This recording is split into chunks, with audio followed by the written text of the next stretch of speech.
Assalamu alaikum dear student. We are going to present class 10 biology course from the platform of Alhamd Coaching Academy Peshawar. तो हम कोशिश करेंगे कि biology का जो कोर्स है हम वो आपके लिए इजी बना सके ताकि आप आसानी के साथ समझ सकें। तो हमारा जो फर्स्ट चैप्टर है क्लास 10 के बायोलॉजी का वो है गैसेस एक्सचेंज। तो पहले हम शुरुआत करते हैं इंट्रोडक्शन से कि गैसेस एक्सचेंज क्यों होना चाहिए, किस तरह होना चाहिए, ये प्लांट में किस तरह होता है, एनिमल में किस तरह होता है, ये बाकी सब बातें जो हैं इंशाल्लाह हम आगे डिटेल में पढ़ेंगे। तो शुरुआत करते हैं इंट्रोडक्शन से। जैसा कि आप सबको पता है कि all living organism need energy. जितनी भी लिविंग ऑर्गेनिज्म है उन सबको क्या चाहिए, एनर्जी चाहिए। क्यों एनर्जी चाहिए? To perform their normal body function, कि वो अपने बॉडी के फंक्शन को परफॉर्म कर सकें, such is growth, development, movement, इसी तरह लोकोमोशन,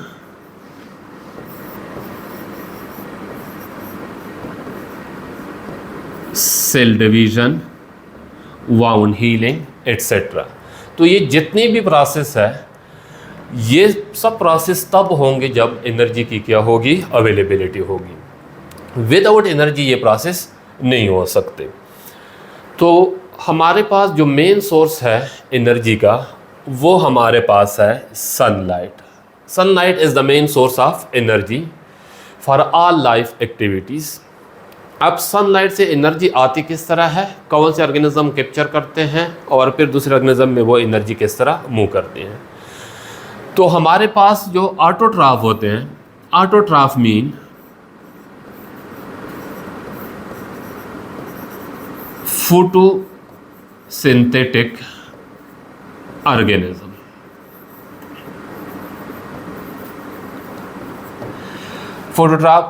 ऑटोट्रॉफ जो है वो हमारे पास कौन से ऑर्गेनिज्म है, फोटोसिंथेटिक ऑर्गेनिज्म है।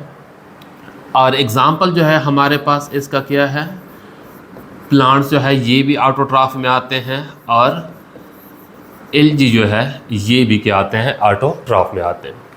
तो ये ऑर्गेनिज्म क्या करते हैं, सन से कैप्चर करते हैं सनलाइट को in the presence of chlorophyll, utilize करते हैं कार्बन डाइऑक्साइड और वाटर को।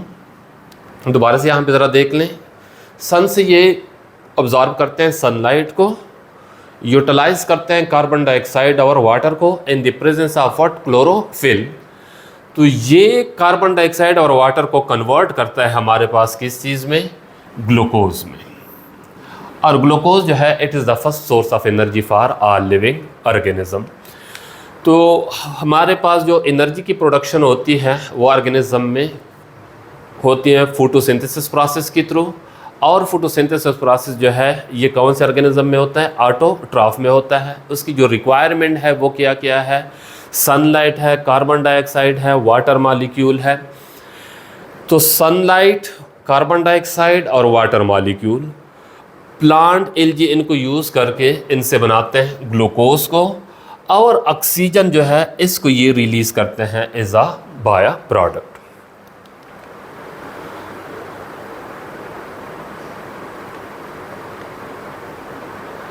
अब कुछ टर्मिनोलॉजी है हम वो आगे पढ़ते हैं। वो है हमारे पास respiration, gases exchange and breathing, कि इन तीनों में फ़र्क क्या है। रेस्पिरेशन हमारे पास क्या है, गैसेस एक्सचेंज क्या है और ब्रीथिंग क्या है। तो पहले पढ़ते हैं हम रेस्पिरेशन को। What is respiration? Respiration is an energy releasing process at cellular level.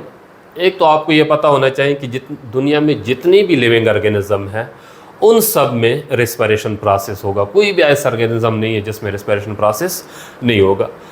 तो यहाँ पे ये सेलुलर लेवल का मतलब ये है कि जितने भी सेल है या जितनी भी लिविंग ऑर्गेनिज्म है, वह वो यूनिसेलुलर है या मल्टीसेलुलर है, उनमें रेस्पिरेशन प्रोसेस होगा। तो ये एनर्जी रिलीजिंग प्रोसेस है। इसमें होता क्या है कि हमारे पास जो ग्लूकोज है इसकी क्या होती है,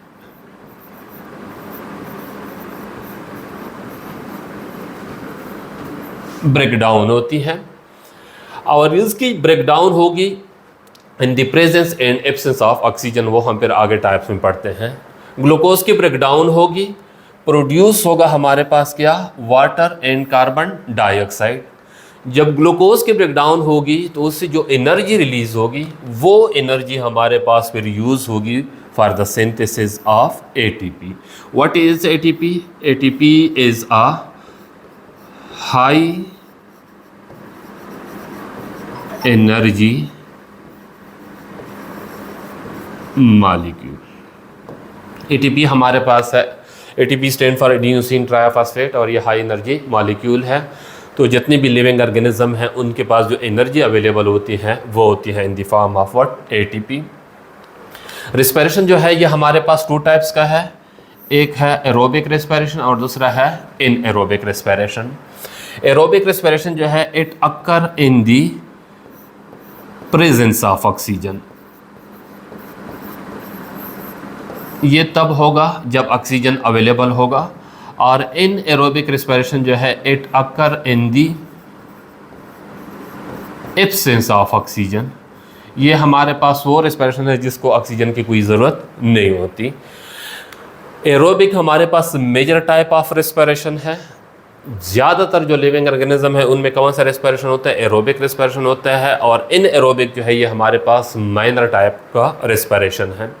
एरोबिक रेस्पिरेशन में कंप्लीट ऑक्सीडेशन होती है ग्लूकोज मॉलिक्यूल की, और इन एरोबिक रेस्पिरेशन में इनकम्प्लीट ऑक्सीडेशन होती है किस चीज़ की, ग्लूकोज मॉलिक्यूल की।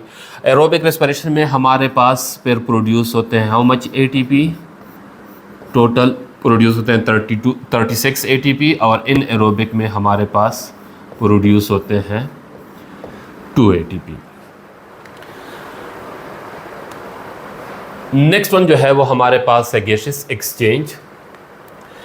गैसेस एक्सचेंज क्या है? Gases exchange mean the exchange of gases. Mostly हम कौन से गैसेस की बात करते हैं कि कौन से गैसेस का एक्सचेंज होता है, carbon dioxide, sorry oxygen and carbon dioxide. इन दो गैसेस का एक्सचेंज होता है in between the organism and environment. तो गैसेस एक्सचेंज में हम बात करते हैं कि गैसेस का एक्सचेंज होगा किसके बीच में एक्सचेंज होगा, कि एनवायरनमेंट से गैसेस आएंगे ऑर्गेनिज्म के बॉडी में, और ऑर्गेनिज्म के बॉडी से गैसेस जाएंगे कहाँ पे, एनवायरनमेंट में। This is known is what, gases exchange.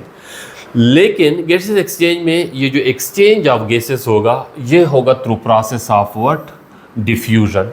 और डिफ्यूजन क्या है कि इसमें हमारे पास गैस मूव करेगा from higher pressure toward lower pressure, और and there is no use of energy, और एनर्जी का कोई यूज नहीं होगा। नेक्स्ट वन जो है हमारे पास वो है ब्रीथिंग। ब्रीथिंग जो है it is a physical process in which animal move air inside the body for intake of oxygen. अब यहाँ पे ब्रीथिंग में हमने स्पेसिफाई किया है एनिमल्स को, तो ये भी आपको पता होना चाहिए कि ब्रीथिंग सिर्फ होता है हमारे पास हायर एनिमल्स में। तो ब्रीथिंग में एनिमल्स जो है ये क्या करते हैं, एयर को लेके जाते हैं इनसाइड द बॉडी। क्यों लेके जाते हैं? फॉर इनटेक ऑफ ऑक्सीजन, ताकि उनको अवेलेबिलिटी हो किस चीज़ की, ऑक्सीजन की। And move air from the body to outside for the release of carbon dioxide. तो इसमें दो काम होते हैं, एक तो ऑर्गेनिज्म एयर को लेके जाते हैं इनसाइड द बॉडी। क्यों लेके जाते हैं? ताकि ऑक्सीजन अवेलेबल हो।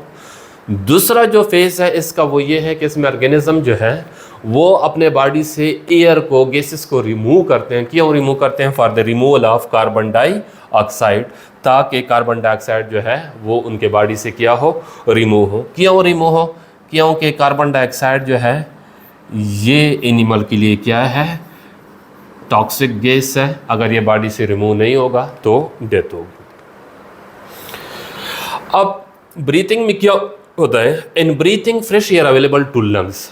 जब ब्रीथिंग प्रोसेस होगा तो लंग्स को क्या अवेलेबल होगा, फ्रेश एयर अवेलेबल होगा। हायर जो एनिमल है उनमें जो ब्रीथिंग ऑर्गन है वो हमारे पास क्या है, लंग्स है। और फिश जो है उनमें जो ब्रीथिंग ऑर्गन है वो हमारे पास क्या है, गिल्स। थैंक्स, मिलते हैं नेक्स्ट टॉपिक में।